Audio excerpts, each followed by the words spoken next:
La République démocratique du Congo, elle fait encore et toujours l'actualité. On continue d'en parler. Le processus électoral est terminé, la présidentielle surtout. La fin d'un processus électoral atypique, c'est le sujet qu'on va évoquer avec notre invité, Cyril Komlan. Vous êtes juriste. Bonsoir. Bonsoir, monsieur Niaoui. Merci d'accepter notre invitation. Merci à vous. Alors, on sait que la République démocratique du Congo a eu 3 élections le même jour, mais on va beaucoup se focaliser sur la présidentielle qui a vu, et on le sait, la victoire de Félix Tshisekedi, victoire confirmée par la Cour constitutionnelle hier dimanche. Félix Tshisekedi donc remporte cette élection présidentielle avec un peu plus de 38% des voix contre 34% pour son suivant immédiat, Martin Fayulu. Est-ce que vous qui étiez en République démocratique du Congo, qui avez donc observé ce processus électoral, est-ce que vous pouvez dire si Félix Tshisekedi a vraiment remporté cette présidentielle? Alors ça, c'est la question à 1000 points. Qui peut le dire? En fait, la CENI l'a dit, la Cour constitutionnelle l'a confirmé. La CENCO conteste en estimant que selon les données dont elle dispose, il ne pouvait pas gagner. Moi, en tant que directeur de campagne d'une des candidates pour les élections législatives nationales en RDC, je peux dire que nous avions déployé 3000 témoins. Ce sont les observateurs, les délégués de candidats et que nous avons déployés. Nous avons reçu un peu plus de la moitié des procès-verbaux. Pourquoi? Parce que la CENI, les bureaux de vote n'étaient pas dans la capacité opérationnelle de délivrer, d'imprimer suffisamment de procès-verbaux à tous les délégués de candidats, à tous les témoins de candidats. Donc quand, par exemple, la CENCO dit qu'elle a plus de 90% des résultats, il est permis d'en douter.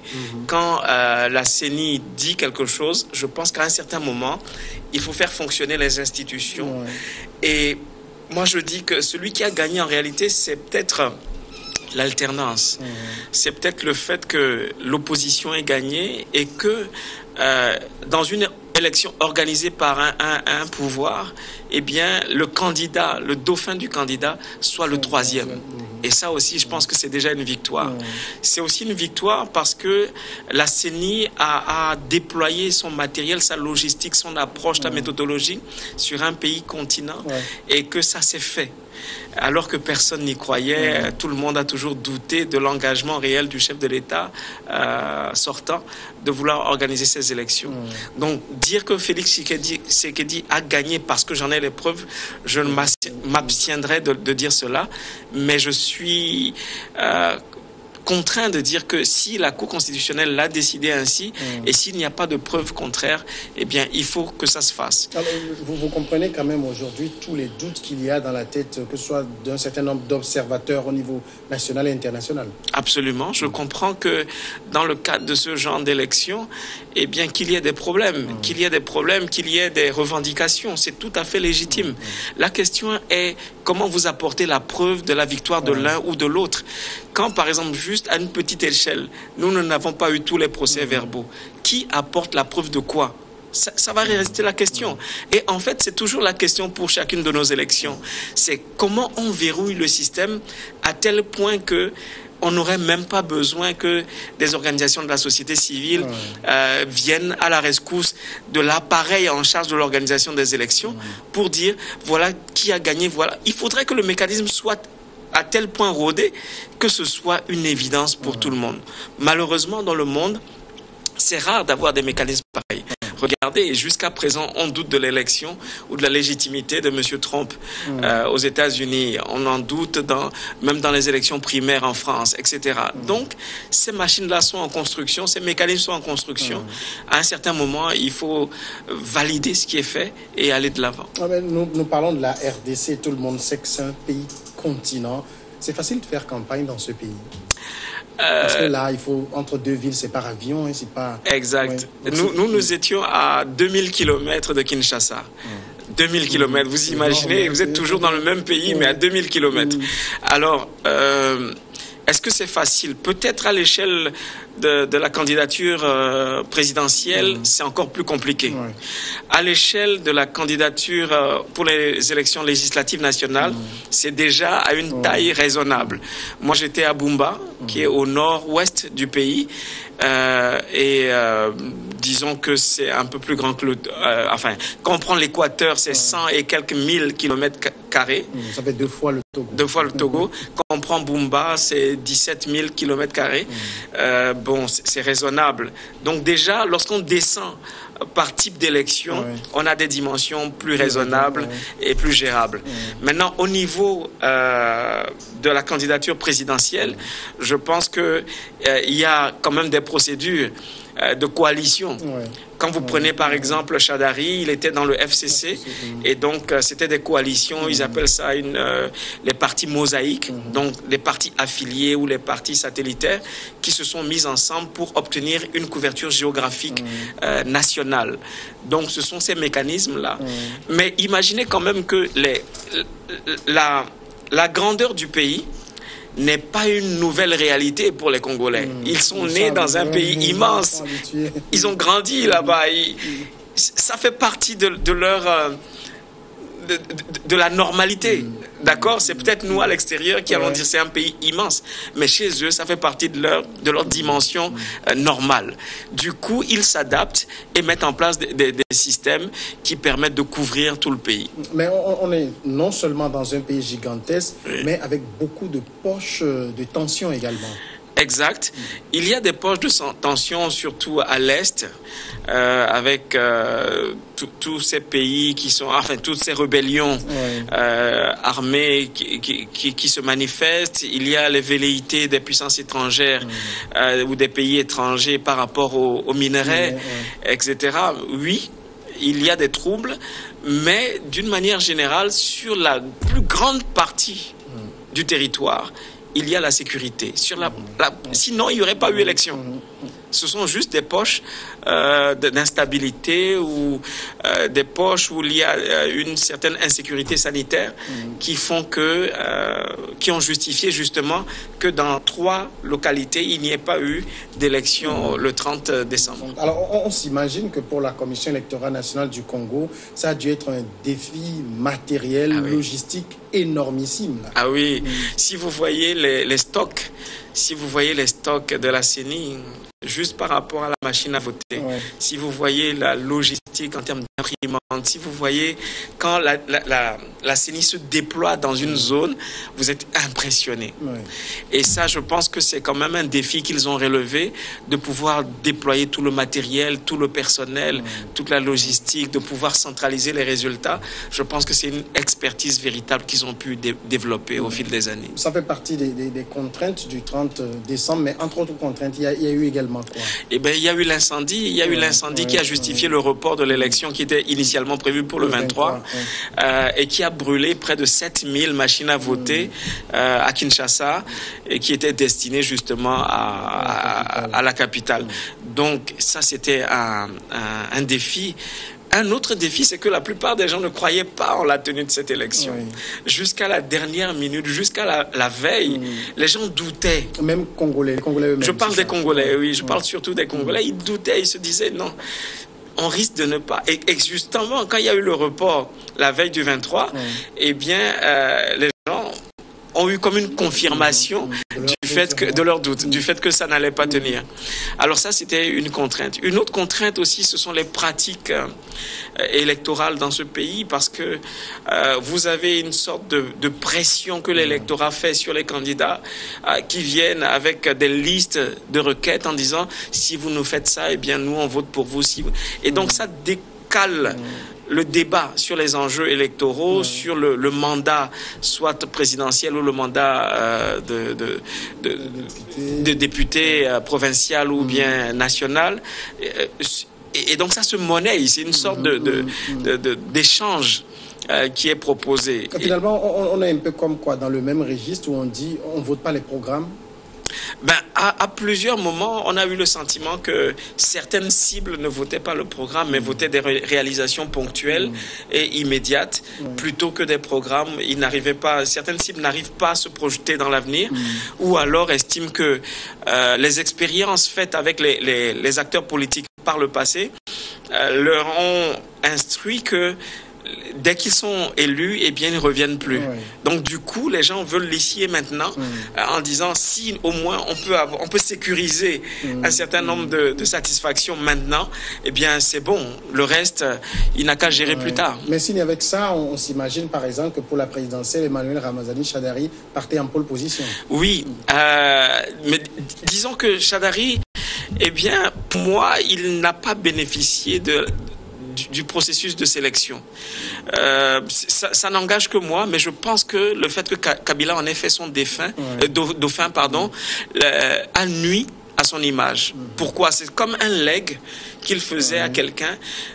Pourquoi le dauphin au dernier moment de Kabila? Pourquoi pas des primaires, tout simplement, où il acquerrait sa légitimité d'une élection intra-parti? Alors non, c'est plutôt quelqu'un qui lui dit « Toi, tu es mon candidat parce que je suis le roi. » Et ça c'est mal passé à mon avis. Je crois que ça lui a beaucoup nui. Ensuite, il n'avait pas de bilan personnel à défendre, à part le bilan de celui dont il était le dauphin. Et de surcroît, ancien ministre de l'Intérieur, apparemment, il ne s'est pas bien comporté aussi. Effectivement, tout cela mis ensemble n'a pas aidé. N'a pas aidé, et malheureusement, dans sa zone d'origine, il est de l'Est, il est swahiliphone, les gens n'ont pas massivement voté pour lui, ce qui explique les scores qu'il a fait, la 3e place qu'il a connue. Alors maintenant, on sait que la RDC a également testé ces fameuses machines à voter, machines à frauder. On a entendu beaucoup de choses là-dessus. Est-ce que ces machines ont été dociles pendant le processus? Je pense. Je pense que c'était de bonnes machines. En tout cas, pour ma part, moi j'ai testé les machines avant qu'elles ne soient utilisées le jour des élections. J'ai trouvé que pour peu qu'on soit familier de l'environnement numérique, c'est un très bon outil. Alors, il y a plusieurs questions. Il y a le conservatisme, on ne veut pas changer de méthode. Il y a le légalisme, les purs et durs de la loi qui disent les textes n'ont pas prévu de machine à voter. Pourquoi aller vers une machine à voter? Et il y a ceux qui disent bon, on risque de frauder, etc. De toute façon, il n'y a pas de système inviolable. Et donc, si la machine peut faciliter le décompte, peut faciliter l'opération même de vote, de sélection des candidats, je pense que oui, la machine facilite cela. Maintenant, est-ce qu'on peut frauder avec la machine? Je dirais oui, on peut frauder avec n'importe quelle machine. C'est du numérique, c'est fait par des ingénieurs, des techniciens. On peut frauder. Mais est-ce qu'on peut contrecarrer la fraude? Oui, on peut contrecarrer la fraude. C'est un peu comme la cybercriminalité, les hackers, etc. On peut contrecarrer le hacking. Donc, on peut contrecarrer la fraude. Il ne faut pas être, disons, opposé à la technologie, tout simplement parce qu'il y a des risques. Il y a des risques, mais on peut les contrecarrer, on peut les limiter, on peut réduire leur effet. Je pense que cette machine à voter, dans un pays avec une population aussi immense, est un atout. Maintenant, il faut juste mettre les garde-fous pour empêcher les fraudes. On a l'impression aussi que la CENI n'a pas beaucoup rassuré sur la machine. Disons qu'il y a eu des sensibilisations qui ont été faites, mais pas suffisamment. À mon avis, pas suffisamment. Les associations auraient dû relayer, les partis politiques eux-mêmes auraient dû relayer auprès de leurs militants pour que les gens expérimentent la machine à voter et démystifient la machine à voter. Vous savez, on attribue assez largement le faible taux de participation à ces scrutins au fait que une des raisons évoquées, c'est que la machine a créé des complexes. Les gens avaient peur de ne pas être confortable avec cette machine et de mal l'utiliser. Et donc, du coup, ils se sont abstenus d'y aller. Mais ça veut dire quoi? Le jour J, le jour du vote, il n'y avait personne pour guider, c'était chacun se débrouille? La loi électorale permet que dans le bureau de vote, si vous êtes un électeur, que vous sollicitiez de l'aide et que cette aide puisse vous être fournie par le personnel électoral. Ça, c'est prévu. Bon, d'abord, est-ce que les gens le savent? Ensuite, est-ce que ce sera fait de manière suffisamment neutre pour ne pas influencer le choix de l'électeur? Il y a tout ça qui était mis en jeu, mais les gens se posent pas trop ces questions en disant, bon, si c'est une machine, je préfère ne pas y aller parce que c'est un environnement qui me déroute. Alors, vous-même, personnellement, quel rôle vous y avez joué en RDC? Vous avez dit que vous avez assisté une candidate aux législatives. Oui, moi, j'étais directeur de campagne de Janine Mabunda, qui est la conseillère spéciale de Joseph Kabila, le président de la République sortant, sur les questions de violence faites aux femmes et sur le recrutement des enfants. Donc, j'étais son directeur de campagne à Bumba, qui se trouve dans l'Équateur. Et donc, j'ai coordonné toute l'équipe de campagne et toutes les opérations de campagne allant de la sélection des gadgets, des supports de campagne, le planning, la stratégie de campagne, tout ce qui était le suivi, la veille électorale, la veille des candidats. Je me suis chargé de mettre en œuvre tout cela. Donc, c'est la candidate du parti au pouvoir. Est-ce qu'elle partait quand même avec des chances? Oui, elle partait avec des chances. Pourquoi? Parce que, contrairement à tous les candidats de cette zone, je veux dire, c'est la seule qui ait maintenu un contact permanent avec son électorat et sa base. C'est-à-dire, chaque année, elle retourne à Bumba. Alors, c'est à 2000 km. Elle retourne, elle fait des réalisations sociales multiformes. Elle fait des ponts, elle fait des écoles, elle paie des scolarités, elle s'occupe de l'assainissement en eau, elle facilite l'implantation des relais téléphoniques pour que les gens puissent utiliser des téléphones portables. Elle s'occupe de la santé. Donc, elle est vraiment présente. Donc, elle est partie avec vraiment comme une tête de pont et elle avait vraiment beaucoup de chance. En plus, elle était en train de défendre son siège. Elle était déjà parlementaire. Donc, c'est pas une nouvelle venue sur la scène politique. Elle avait déjà un mandat et elle était très connue dans la zone. Elle a gagné. Elle a gagné. Elle a gagné avec les meilleurs scores dans la zone. Alors, maintenant, bon, elle a gagné. Ça veut dire quoi? Comme elle, l'image en tout cas que vous avez décrit d'elle, il y en a beaucoup comme ça du camp présidentiel qui ont un bilan qui est plutôt élogieux, qu'ils sont allés défendre et ont remporté. Parce qu'on a vu aussi le score, je vais me retrouver tout de suite, on a vu le score, puisque le FCC remporte 337 sièges sur 500. C'est un raz-de-marée, là. Exact. Pour les législatives, ce qui va même justifier qu'ils seront très présents dans le gouvernement. Il y aura une cohabitation. Exact, il va y avoir une cohabitation. Disons oui. Ils ont été présents tout au long de leur mandat. Et je pense qu'ils se sont préparés à l'avance. Et c'est bien parce qu'ils ont une connexion avec leur base. Et ça a été une sorte de rappel. Ils auraient même pu faire un meilleur score. N'eût été la longévité de Kabila au pouvoir et puis toute la polémique sur l'organisation des élections qui a duré 2 ans. Et qui ne leur a pas servi. Donc, s'il n'y avait pas eu toutes ces polémiques, je pense que leur score serait de loin supérieur à ça. Oui, mais c'est quand même assez difficile à comprendre puisqu'on avait l'impression d'avoir une RDC qui voulait une alternance.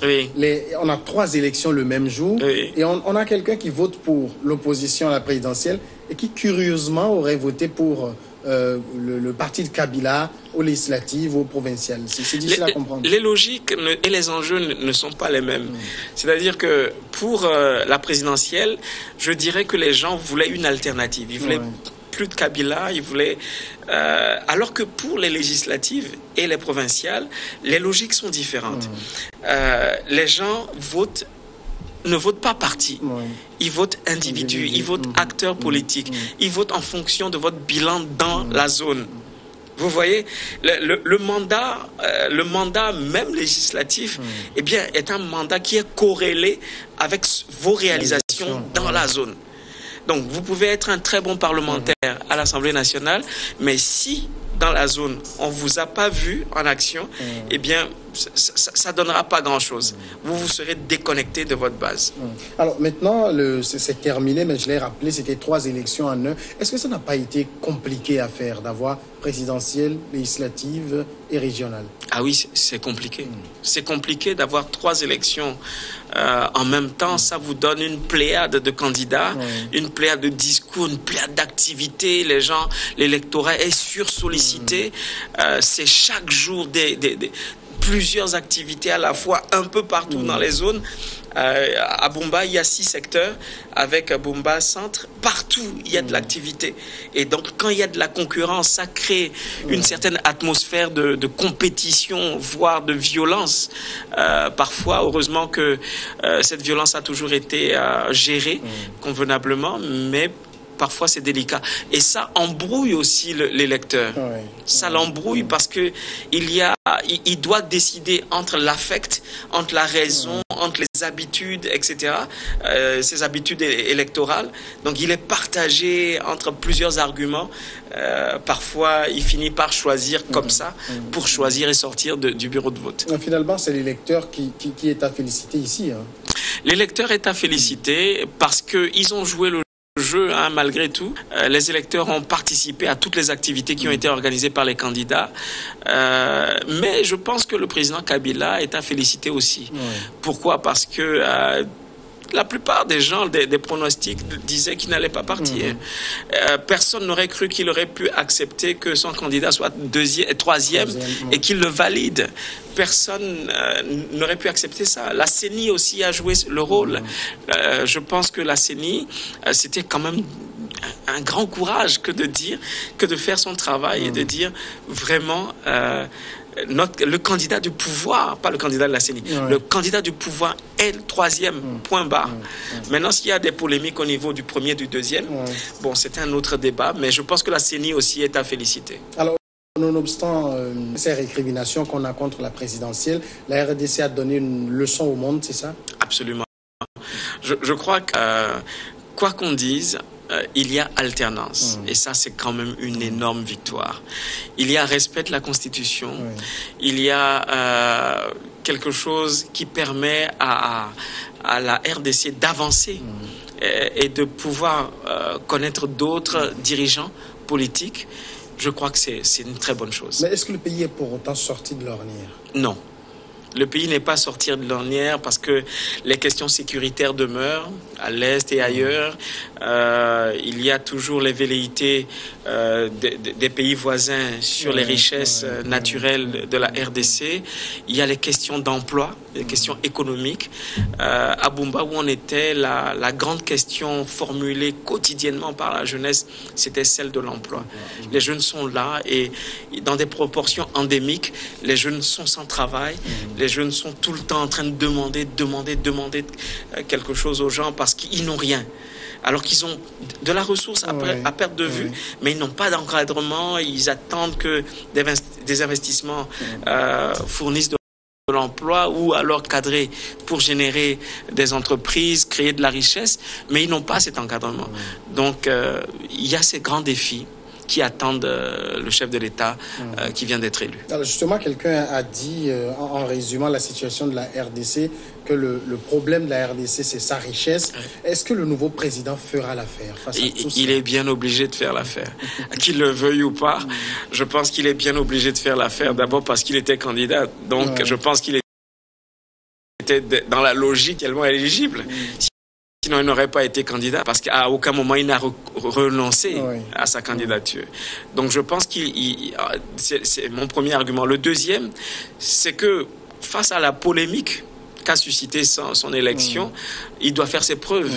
Il doit rallier les contestataires, il doit mobiliser, fédérer et aussi régler les enjeux économiques et sécuritaires. Alors, mais justement, sur ce terrain-là, on le voit difficilement agir dans la mesure où il n'a pas les bras libres. Le Parlement est contrôlé dans une grande majorité par le pouvoir sortant. Alors, oui, envisager que le pouvoir sortant mette à mal la politique de Tshisekedi, ce serait une erreur. Que ferait ce pouvoir? Que ferait ce parti, ce parti majoritaire à l'Assemblée? Pourquoi? Parce que il va dans l'intérêt à la fois de Tshisekedi et du PPRD, le parti de Kabila, de s'accorder pour gérer le pays. Parce que s'il y avait des dissensions entre eux, eh bien, ils donneraient vraiment les coudées franches à ceux qui ont contesté l'élection de Tshisekedi. il n'y a aucune raison pour que Tshisekedi et le PPRD ne s'entendent pas, ne coalisent pas sainement pour le développement du pays. Alors, vous pensez quand même du côté de Martin Fayulu que sa contestation va aller loin ou bien il est obligé de rentrer dans les rangs à un moment donné? Je pense qu'après la prestation de serment, ou même normalement après les résultats définitifs édictés par la Cour constitutionnelle, plus personne n'a le droit de se proclamer président de la République. Une telle activité devient subversive et peut-être passible d'emprisonnement. Donc je pense qu'à un certain moment, il va se calmer et s'ils arrivent à s'accorder, Fayulu et Tshisekedi, ils peuvent s'entendre parce qu'ils se sont accordés par le passé, donc qu'ils reviennent à leurs bons souvenirs et pour le bien du pays, pour le bien de la RDC, je pense que ça devrait se calmer pour que la démocratie aille de l'avant. Pour le moment, on ne voit pas Tshisekedi faire un pas dans cette direction-là. Tshisekedi est calme pour le moment. Je pense qu'il laisse le vent souffler, s'affaiblir avant d'y aller. Actuellement, ce n'est peut-être pas la bonne période pour tenter des négociations. Là, tout le monde est à chaud. Tout le monde essaie de jouer ses dernières cartes pour voir ce que ça peut donner, quelles sont les alliances stratégiques qui peuvent aider à changer possiblement les choses, mais lorsque tout le monde va se rendre compte que ce n'est pas possible, eh bien chacun va se ranger dans sa case pour que les choses fonctionnent telles que la loi l'a organisé. Cyril Komlan, merci d'être passé répondre à nos questions. Merci, M. Niaoui. Vous êtes juriste. On va marquer maintenant la pause et juste après le journal, on passe à Regard Croisé.